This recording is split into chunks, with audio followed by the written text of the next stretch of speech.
बिस्मिल्लाहिर्रहमानिर्रहीम। अस्सलाम वालेकुम नाज़रीन, आप यूट्यूब चैनल देख रहे हैं। मैं इमरान खान हूँ। अब तक की जो लेटेस्ट है वो ये है कि डी चौक पे इमरान खान साहब का कब्ज़ा हो गया है। पाकिस्तान तहरीक इंसाफ के कारकुन, पाकिस्तान के मालिक, वो पहुँच गए हैं डी चौक पे और मुलाजमों ने बड़ी कोशिश की नाज़रीन रास्ते में रोकने की। मुलाजिम जो है उन्होंने 55,000 शेल अपने मालिकों के ऊपर चलाए। मुलाजमों ने जो है वो बहुत सारी रबड़ की गोलियां अपने मालिकों पे चलाई। मुलाजमों ने रास्ते में जो है वो बहुत सारे कंटेनर्स खड़े किए, बहुत सारा पैसा मालिकों के खिलाफ ही खर्च कर दिया, मालिकों के सामने खंदकें खोद दी। यानी ऐसे मुलाजिम कौन होंगे जो अपने मालिकों के साथ ऐसा सलूक करेंगे। लेकिन पिछले 3 दिन तक इस मुल्क के मुलाजिम अपने मालिकों के ऊपर हमलावर थे और जगह जगह अपने मालिकों को मार रहे थे, जगह जगह अपने मालिकों को गिरफ्तार कर रहे थे, सिर्फ इसलिए कि मालिक जो है वो ज़ाब्ता और वो असूल याद दिलवा रहे हैं जिनके तहत ये मालिक और मुलाजिम का एक कॉन्ट्रैक्ट हुआ है। यानी मालिक ये बता रहे हैं जनाब आपकी ये औकात और ये आपकी ड्यूटी है, ये आपने काम करना है, आपको जो है वो हुकूमत का ये काम है, उसके ये फंक्शन है, अदलिया का ये काम है, उसके ये फंक्शन है, आईने पाकिस्तान ये कहता है, ये वो कॉन्ट्रैक्ट है जिसके मुताबिक ये मुल्क चलेगा। आप उठा के बंदों को जेलों में नहीं डाल सकते, आप गैर कानूनी तौर पर लोगों को हिरासत में नहीं रख सकते, आप जबरी गुमशुदगियां नहीं कर सकते, आप मैंडेट चोरी नहीं कर सकते। तो इस मुल्क के मालिक निकले और वही असल मालिक है जो पाकिस्तान की आवाम है। जब वो निकले तो उनके ऊपर बदतरीन टॉर्चर किया गया। वो आग का दरिया अबूर करके आए, बहुत मुश्किल था, ये आसान नहीं था। स्पेशली जो बलूचिस्तान से आने वाले लोग हैं वो सबसे ज्यादा शाबाश के मुस्तहिक हैं। वो बड़ी मुश्किल से पहुंचे, बड़ा लंबा फासला उन्होंने तय किया। वो पहले बलूचिस्तान में लड़ते हुए आए, फिर वो खैबर पख्तूनख्वा के काफिलों के साथ मिले और वो फ्रंट पे रहे। और खैबर पख्तूनख्वा के लोग तो आपको पता है उनकी कोई और एग्जाम्पल है ही नहीं। यानी पाकिस्तान में ऐसे लोग और किसी सूबे में नहीं है जितनी मुजामत वो कर सकते हैं। तो खैबर पख्तूनख्वा के अवाम और बलूचिस्तान के अवाम, इन्होंने बड़ी ज़बरदस्त एक लड़ाई लड़ी है अपने मुलाजमों के साथ और अपने मुलाजमों को शिकस्त दी है। पंजाब के 4 अजला अभी तक बहुत खुलकर सामने आए। नंबर 1 अटक, मियांवाली, रावलपिंडी और इस्लामाबाद को आप शामिल कर दें, लेकिन एक्चुअली वो पंजाब तो नहीं है, दारुल हुकूमत है। तो ये 4 जगह जो है यहां से बड़ा अच्छा पाकिस्तान तहरीक इंसाफ ने या यहां के शहरियों ने बड़ा ज़बरदस्त तरीके से मुजाबत की है। रावलपिंडी से बहुत बड़ी तादाद में लोग पहुंचे और वो नजर आ रहे हैं डी चौक पे। अटक से जो लोग पहुंचे हैं वो नजर आ रहे हैं डी चौक पे। इसके लिए जो बुखारी फैमिली है, जो बाकी लोग हैं, जितने एमपीए हैं अटक के वो भी, और जो फैमिली है मेजर साहब की वो भी, यानी मेजर साहब की भी सियासत है और जो उनके साथ उनके एमपीए हैं उनकी भी बड़ी तगड़ी सियासत है। तो अटक के जो सियासतदान है उन्होंने कामयाबी के साथ अपने लोगों को निकाला है। इसके बाद रावलपिंडी, रावलपिंडी की जो रिस्पॉन्सिबिलिटी थी उन्होंने पूरी की है और जोरदार तरीके से पूरी की है। और जो इस्लामाबाद के शहरियों ने कुर्बानी दी है और सामना किया है फस्तायत का, वो भी अपनी मिसाल आप है। तो इसमें आमिर मुगल साहब ने बड़े ज़बरदस्त तरीके से लोगों को वेलकम किया, उनके खाने पीने का इंतज़ाम किया। अब बड़े बड़े चैलेंजेस हैं। डी चौक पे तो पहुंच गए, डी चौक पे तो कब्जा हो गया। अब 3 दिन तक लगातार फस्तायत का मुकाबला करके ये लोग डी चौक पहुंचे हैं।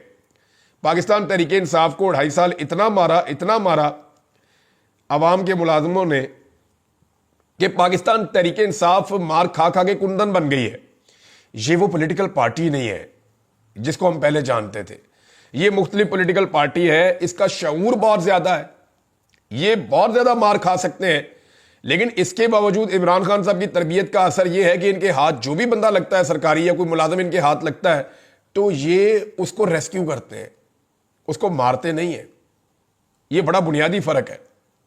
जैसे ये ताकत में आते हैं वैसे ये रिस्पॉन्सिबल बन जाते हैं। आप फर्क देखें ना, जिसके पास ताकत होती है ना, ताकत रिस्पॉन्सिबिलिटी भी लेकर आती है। और इमरान खान ने अपने कारकुनों को यह सिखाया है।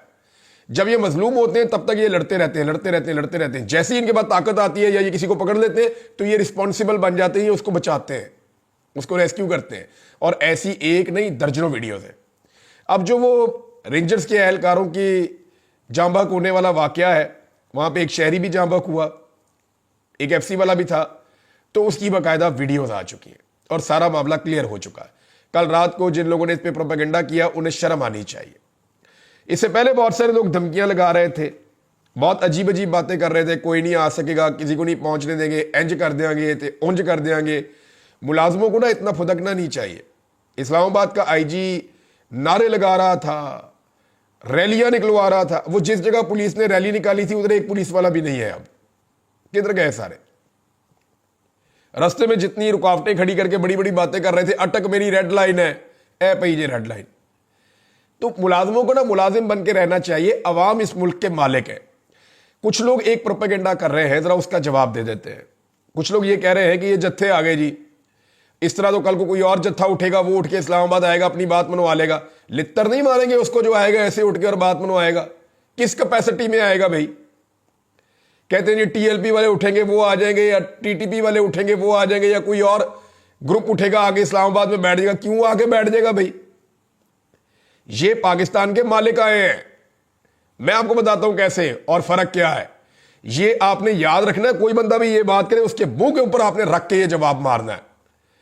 पाकिस्तान तहरीके इंसाफ का आप उन पॉलिटिकल पार्टीज के साथ मुवाजना नहीं कर सकते जिनको एक भी वोट नहीं पड़ता या एक भी सीट वो नहीं जीतते। ये बात है। तहरीके इंसाफ ने इस मुल्क में 180 सीटें जीती हुई है कौमी असम्बली की। 2/3 से ज्यादा अक्सरियत के साथ वो इस वक्त इलेक्शन में जीत चुके थे। जाली फार्म 47 के ऊपर उनको हराया गया। लेकिन बदतरीन धांधली और फस्तायत के बावजूद आज भी इस असेंबली की सबसे बड़ी पॉलिटिकल पार्टी पाकिस्तान तहरीके इंसाफ है, कोई और नहीं है।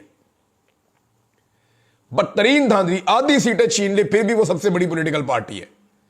इस वक्त भी उसकी आधी सीटें छीनकर सब में बांट दी, लेकिन फिर भी वो सबसे बड़ी पॉलिटिकल पार्टी इस वक्त भी असेंबली में है। यह है फर्क। उनके पास अवाम का मैंडेट है। ये पाकिस्तान के मालिक हैं जिनका मैंडेट है उनके पास, इसलिए वो आ सकते हैं, वो अपना मुतालबा कर सकते हैं। वो जमहूरी पार्टी है। आप इनको उनके साथ आप इनका मुवाजना नहीं कर सकते या उनके साथ मिलाकर नहीं देख सकते जो कभी एक सीट भी नहीं जीते। इस फर्क को अपने जहन में रखें आप। और यह लड़ाई का आगाज हुआ था 8 फरवरी और 9 फरवरी को, जब इनके मैंडेट के ऊपर डाका डाला गया था। कहते जी अवाम निकलती क्यों है, अवाम अपने हाथ में कानून क्यों लेती है, अवाम यहां तक पहुंच क्यों गई है, अवाम ने रुकावटें क्यों अबूर की हैं, ये तरीका ठीक नहीं है, ये तो बड़ा जुल्म वाला तरीका है और ये तो बड़ा जबर वाला तरीका है। इस तरह की बातें करते हैं ना। तो बात यह है, अवाम ने तो सीधा तरीका इख्तियार किया था। अवाम ने तो 8 तारीख को अपना इनकलाब और अपना फैसला बैलेट के जरिए कर दिया था कि जनाब ये बैलेट बक्सा है, इस पर मैंने अपना वोट डाल दिया, मैं उम्मीद करता हूं कि मेरे फैसले का एहतराम किया जाएगा। पाकिस्तान की अक्सरियत ने वोट डाल दिया पाकिस्तान तहरीके इंसाफ को। आपने उनके वोट की तौहीन कर दी। आपने उन्हें मजबूर किया, बार बार जुल्म करके आपने उन्हें मजबूर किया कि वो अपना हक वापस लेने के लिए इस्लामाबाद पहुंचे हैं। और ये पाकिस्तान के असल मालिक है, ये अपना हक वापस ले लेंगे। आज नहीं लेंगे तो कल ले लेंगे। लेकिन अब पाकिस्तान तहरीके इंसाफ के लिए चंद बड़े चैलेंजेस हैं। एक तो आप ये देख लें कि जो लोग धमकियां लगा रहे थे वो ये भी कह रहे थे कर्फ्यू लग जाएगा, ये भी कह रहे थे मार्शल लॉ लग जाएगा, ये भी कह रहे थे कि इंतहाई कदम उठा लिया जाएगा, गोलियां मार दी जाएंगी। इस्लामाबाद में देखते ही गोली मार देने का हुक्म, और बहुत बंदों को गोलियां लगी भी हैं। डी चौक में पहले फायरिंग हुई है जब ये पहुंचे, लंबी लड़ाई के बाद। जितने लोगों ने सोशल मीडिया पे इसको कवर किया है वो सारे सलाम के मुस्तहिक है, लड़कियां भी और लड़के भी, क्योंकि पाकिस्तान के मेन स्ट्रीम मीडिया ने इसकी कवरेज नहीं की। सलाम करना चाहता हूं मैं भी, और पूरे पाकिस्तान को सैल्यूट करना चाहिए पाकिस्तान के उस सोशल मीडिया को जिन्होंने एक एक लम्हे की कवरेज की है। नया पाकिस्तान का हसनैन, उसको आप देख लें, वो हमारा शेख है, उसको आप देख लें, ये सदीक जान की टीम है, उसको देख लें, उस्मान है, अवैस है, बेशुमार और लोग हैं, हमारी सियासत.pk की टीम है, उनको आप देख लें, रफ्तार न्यूज के लोग हैं, उनको आप देख लें। तो जिन लोगों ने ग्राउंड के ऊपर रियलिटीज दिखाई और जिन्होंने इलेक्ट्रॉनिक मीडिया की मुनाफकत के बावजूद, मुनाफकत ही कहूंगा मैं इसको, जिन्होंने हिम्मत नहीं हारी, तमाम तर जबर और फस्तायत का सामना करके उन्होंने हर चीज दिखाई, उनको सलाम करना चाहिए पाकिस्तान की कौम को। जान जोखन में डाल के उन्होंने यह काम किया है, इसके लिए उन्हें कोई पे नहीं कर रहा। तो नाज़रीन, एक तो यह है कि जो धमकियां थी वो धमकियां सारी हवा हो गई। मैंने आपको पिछले वीलॉग में कहा था कि ये फौज नहीं लड़ेगी अवाम से, फौज बहुत समझदार होती है। 71 में लड़ाई होगी थी ना फौज की अवाम से, तो क्या नतीजा निकला? फौज अवाम से नहीं लड़ेगी, सामने आके क्यों लड़ेगी जी अवाम के साथ वफाकी दारुल हुकूमत में? जैसे ही पब्लिक पहुंची है, फौजियों ने ऐसे इशारा किया है, उनको हाथ हिलाए, ना सिर्फ हाथ हिलाए बल्कि उनको अनाउंस करके कहा कि आप पुरअमन रहे, फौज आपके साथ कुछ नहीं करेगी। और उधर जो है वो नाच नाच के घुंघरू तोड़ लिए थे कुछ दानश्वरों ने, कुछ सहाफियों ने। शर्म भी आती है, उनका हम हिस्सा है। वो ये चाह रहे हैं, वो उसके अंदर भरे हुए कि मारो गोलियां। कई सहाफी और कई सियासतदान इस वक्त इस गुस्से के अंदर हैं कि जनाब फौज गोलियां क्यों नहीं मार रही पब्लिक को। वो हर हाल में कोशिश कर रहे हैं कि अवाम को फौज के साथ लड़ाया जाए, लेकिन अवाम गई है जाके आराम से वो कंटेनर के ऊपर चढ़ना शुरू हो गए। जो नहीं चढ़ पा रहा था चंद को तो फौजियों ने पकड़ के ऊपर खींचा है। वो गए जाके उन्होंने फौजियों के साथ गले चले मिले, सेल्फियां बनाई हैं, उनके साथ फोटोएं बनाई है, पाकिस्तान के झंडे हाथ में पकड़े हुए थे, और वहां से फिर बड़े आराम से नीचे आए। कुछ उनके पास ही ऊपर बैठे हुए। तो फौज के साथ तो उनकी कोई लड़ाई नहीं है। इमरान खान ने एक दफा नहीं 10 दफा कहा है कि मेरी फौज है, मालिक हूं मैं इसका, मेरी फौज है, मुल्क भी मेरा है, मैं फैसला करूंगा। मैं भी आपको यही कहता हूं, हर पाकिस्तानी का ये सोच होनी चाहिए कि इदारे मेरे हैं, मैं इनको ओन करता हूं। लेकिन कोई भी अपनी हद से बाहर ना निकले, सबको अपनी हद के अंदर रहना चाहिए। आइन ने सबकी हुदूद जो है वो मुतय्यन की हुई है। अब पाकिस्तान तहरीक इंसाफ के लिए चंद बड़े चैलेंजेस हैं, मैं आपके सामने रख देता हूं जल्दी से। नंबर 1 तो ये है कि जी फौज तो इस्तेमाल नहीं हो सकी, और ना मुझे लगता है इन्होंने इस्तेमाल होना है। लेकिन क्या पाकिस्तान तहरीक इंसाफ जहां पे आकर बैठ गई है यहां पे सस्टेन कर पाएगी? तो इसका जवाब है हुकूमत नहीं करने देगी। एक तो इमरान खान साहब की आज यानी उनका रिमांड दोबारा 6 दिन का दिया गया है। ये रिमांड अगर आज ना होता तो सिचुएशन कुछ और होती, लेकिन अभी कुछ कहा नहीं जा सकता, ये चैलेंज भी हो जाएगा जाके। लेकिन देखते हैं कि मामला जाता किस तरफ है। सबसे पहले तो आप ये देख लें कि पाकिस्तान तहरीक इंसाफ के जो लोग पहुंचे, गोलियां चलने के बावजूद भगदड़ नहीं मची, वो भागे नहीं। अभी मेरी चंद सहाफियों से बात हो रही थी, कहते हम हैरान हो रहे थे कि डी चौक में जब गोली चली है बहुत सारे लोग जख्मी होकर अस्पतालों में पहुंचे, और स्टेट फायरिंग की जो है वो तस्वीरें भी मौजूद हैं, वीडियो भी मौजूद हैं, लेकिन वहां से भागा कोई नहीं। एक गिरता था दूसरा उसकी जगह ले लेता था। तो ये एक इनकलाब टाइप की सिचुएशन है, इसको आप ये नहीं कह सकते। और ये इनकलाब नहीं तो और क्या है, लोग अपनी जान से खेल रहे हैं, आकर खड़े हो गए, ठीक है मारो गोली। और थोड़े बहुत भी नहीं है, पाकिस्तान की तारीख में कभी इस्लामाबाद में इतने लोग नहीं पहुंचे जितने अब पहुंच गए हैं, और ये सारा रिकॉर्ड के ऊपर है। और जो सुन रहे हैं सबको पता है कि मैं क्या कह रहा हूं, बहुत बड़ी तादाद में लोग हैं। अब मामला यह है कि हुकूमत इंतजार करेगी कि लोग कम हो या कमजोर पड़े तो इनके ऊपर फिर अटैक किया जाए। मुमकिन है आज रात को अटैक करें, मुमकिन है कल अटैक करें।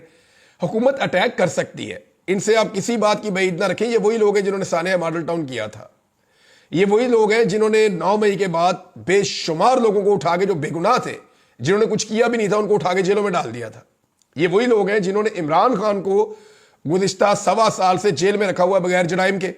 ये वही लोग हैं जिन्होंने बेशुमार लोगों को जबरी तौर पे लापता कर दिया, और ये सारे इकट्ठे हैं, ये बीच में से मिले हुए हैं। अब पाकिस्तान तहरीक इंसाफ को अगर यहां पे सस्टेन करना है अपने मुतालबात मनवाने के लिए, तो उन्हें चंद चीजें करनी पड़ेंगी। नंबर 1, लोगों की तादाद को बरकरार रखना पड़ेगा, यहां लोग कम नहीं होने चाहिए। नंबर 2, मौसम के खिलाफ, यानी मौसम वहां पे अभी सर्दी हो रही है, और खुराक का इंतजाम करना पड़ेगा, लोगों के रहने का इंतजाम करना पड़ेगा। ये जितने कंटेनर्स वहां पे मौजूद हैं इनको कोई लेकर ना जाए, इन कंटेनर्स के अंदर अपने बिस्तरे लगाएं और आराम से रेस्ट करें। जितने हुकूमत ने वहां पे हजारों कंटेनर पहुंचा दिए हैं इस्लामाबाद में, ये सारे रिहाइश का काम दे सकते हैं, और बहुत सारे लोग वहां पे इनको इस्तेमाल कर रहे हैं। तीसरा जनाब, पंजाब से तहरीक इंसाफ को हर हाल में अब निकलना पड़ेगा। पंजाब की क़यादत ने मुकम्मल तौर पर मायूस किया है, टके का काम नहीं किया इन्होंने। देखिए वहां फसाइयत बहुत ज्यादा है, जुल्म और जबर बहुत ज्यादा है, रुकावटें बहुत ज्यादा हैं, लेकिन क़यादत कम से कम गिरफ्तार तो हो जाती ना। क़यादत गिरफ्तार भी नहीं हुई जिनकी रिहाई का मुतालबा किया जाए। तो पंजाब को अब अपने बंदे निकालने पड़ेंगे, अपने लोगों को मुतहरिक करना पड़ेगा। हर MPA, हर MNA को अपना टारगेट अचीव करते हुए लगातार इस्लामाबाद की तरफ आना पड़ेगा। अगर 10,000 नहीं तो 5,000 बंदा तो फी बंदा लेकर आए। और ये लोग आना चाहते हैं, सिर्फ उनको फैसिलिटेट किया जाए और उनको लीड किया जाए और पंजाब से यहां पे पहुंचाया जाए। तो पंजाब का जागना और उनका यहां पे पहुंचना ये बहुत जरूरी है। देखिए जो इजला पंजाब के निकले हैं, जो लोग आए हैं, वो तो मैं पहले बता चुका हूं, 12 से 13 बड़े काफिले पंजाब से आए हैं, और वो इंडिविजुअल्स की अपनी अपनी एफर्ट है जो लोग लेकर आ गए। जैसे सरताज गुल वजीर हैं, जैसे मेहर अब्दुल सत्तार हैं, जैसे शौकत बसरा हैं, जैसे शबीर कुरैशी हैं, जैसे शेख वकास अख्तर उनके भाई हैं, वो लेकर आए काफिला। जैसे और हामिद रजा कादमी साहब हैं, उन्होंने बड़ी एफर्ट की है। इसी तरह आलिया हमजा हैं, वो जैसे पहुंची हैं वो सब जानते हैं। तो जो लोग पहुंचे, और बहुत सारे लोग हैं, सबके नाम मैं नहीं ले सकता, लेकिन जो लोग पंजाब से आए और वो पहुंचे, उनकी अपनी एफर्ट है। तो बाकी लोग जो रह गए हैं ना, खासतौर पर जो पंजाब की क़यादत है, ये लोग अब अपने कारकुनों को हर हाल में इस्लामाबाद पहुंचाएं। दूसरा कोई रास्ता बाकी नहीं है। तहरीक इंसाफ पंजाब को पहुंचना पड़ेगा और मदद करनी पड़ेगी खैबर पख्तूनख्वा से आए हुए लोगों की।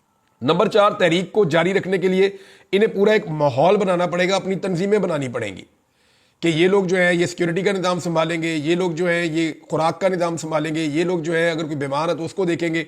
बहुत सारी चीज़ें इन्हें करनी पड़ेंगी लोगों के क़यामत आम के लिए। फिर अपना खुद का एक सिक्योरिटी का इनको सिस्टम भी बनाना पड़ेगा ताकि कोई खुदा न खास्ता ऐसा वाक़या ना हो जो नहीं होना चाहिए, तो उससे भी निपटना पड़ेगा। अगर ये यहाँ पे कमज़ोर पड़े तो हुकूमत इनको यहाँ से हटाने की पूरी कोशिश करेगी और किसी भी रात को दोबारा ऑपरेशन कर सकती है। इस हुकूमत का ये रिकॉर्ड है, ये पहले ऐसा कर चुके हैं, ये दोबारा भी ऐसा कर सकते हैं, इससे कोई बईद नहीं है। देखिए, अब इमरान खान साहब के 3 मुतालबात हैं। एक मुतालबा उनका यह है कि रिहाइयाँ दी जाए जो बेगुनाह लोग हैं, दूसरा यह है कि मैंडेट वापस करें, और तीसरा यह है कि 26वीं आईनी तरमीम वापस करें।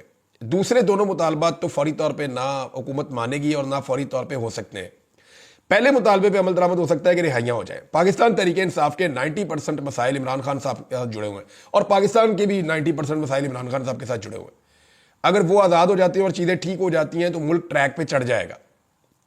इमरान खान साहब बाहर आ जाएंगे तो बाकी चीज़ें हासिल कर लेंगे। पाकिस्तान ऐसा लगता है कि एक नए इंतखाबात की तरफ जाएगा और जल्द पाकिस्तान में नए इंतखाबात करवाने पड़ेंगे, इसके अलावा रास्ता कोई नहीं है।